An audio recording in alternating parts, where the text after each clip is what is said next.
මට රිද්දුවා. මාව තේරුම් ගත්තේ නෑ. ඒත් එයා නැති ජීවිතයක් මට තාමත් හිතා ගන්න බෑ.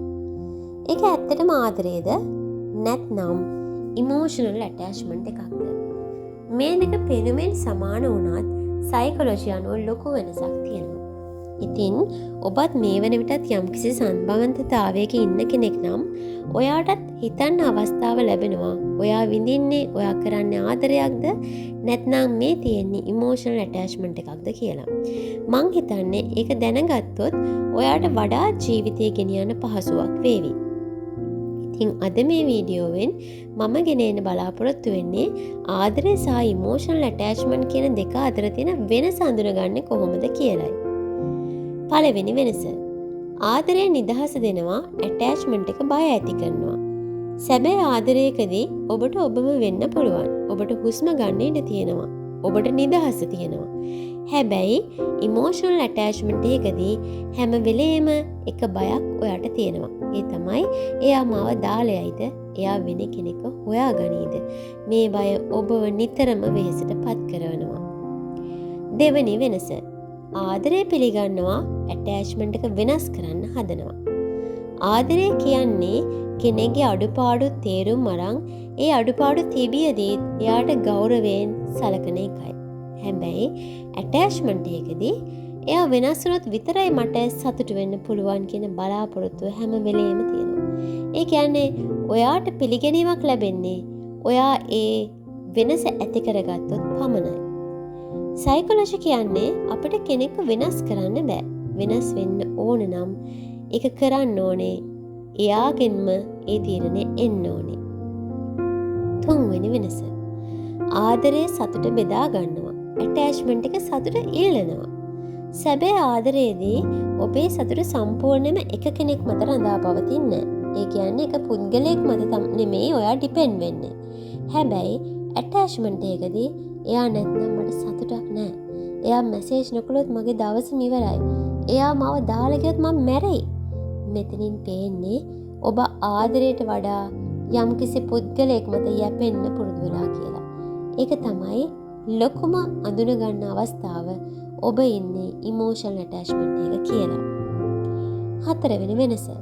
ආදරය ස්ථාවරයි. ඇටැච්මන්ට් එක වෙනස් වෙනවා. සයිකොලොජි අනුව සැබෑ ආදරේ විශ්වාසය මත ගොඩනගෙනවා. ඒ කියන්නේ ගොඩක් ශක්තිමත්. හැබැයි ඇටැච්මන්ට් එක බාහිර දේවල් එක්ක වෙනස් වෙන්න පුළුවන්.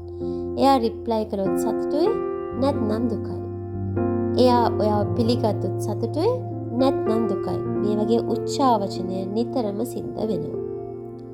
ඉතින් මම දැන් ඔබටම අහන්න ප්‍රශ්න තුනක් ඉදිරිපත් කරනවා. දැන් ඔබෙන්ම අහන්න මේ ප්‍රශ්න තුන. පළවෙනි එක, එයා නැතුවත් මට සතුටින් ඉන්න පුළුවන්ද?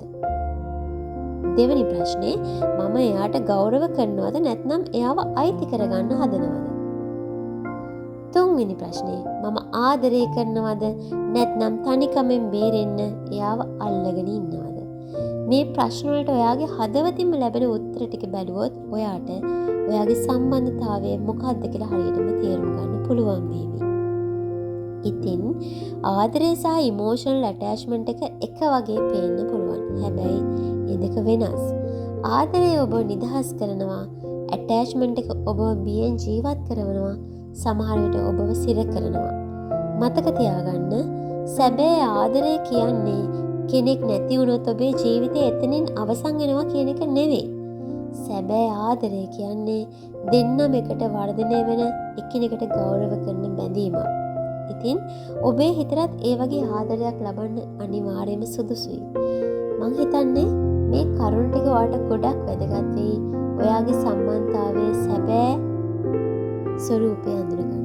ඉතින් ඔබ ඇත්තටම ආදරයක්නේ අපි බලාපොරොත්තු වෙන්නේ. ඕනම කෙනෙක් බලාපොරොත්තු වෙන්නේ ආදරයක්. අපි හිර වෙන්න කැමති නැහැ. සිරගත වෙන්න කැමති නැහැ කිසිම ලෝකයක. ඒ නිසා ඔබත් මමත් මේ ලෝකෙ කිසිම කෙනෙක් අකමැති ඉමෝෂනල් ඇටැච්මන්ට් එකේ හිර වෙලා ඉන්නවට වඩා සැබෑ ආදරය සොයාගෙන යන එක තමයි සුදුසුම දේ. හැබැයි ගොඩක් හිතන්න දේවල් තියෙනවා. ඒ නිසා ඔබට හිතන්න කාලය ලබා දෙන්න සූදානම්. නැවතත් මේ වගේ වැදගත් තොරතුරු අරගෙන එන්න මම සූදානම්. එසේනම් නැවතත් එක හිතට හඬක් සමගින්.